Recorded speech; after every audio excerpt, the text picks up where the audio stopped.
guys, welcome to our channel. This is Dongguan Company. Today, let me show you how to solve the problem touching accurately. Have you encountered this? When you touch here, but the touch screen responds there. This is why.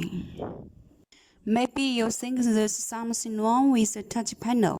No, in fact, it just has to do with the software setting. Now let's go to the software and reset it. Change the direction of X and Y.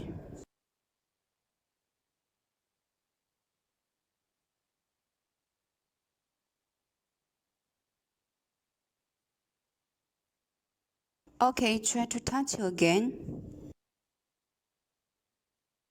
Look, it's alright now.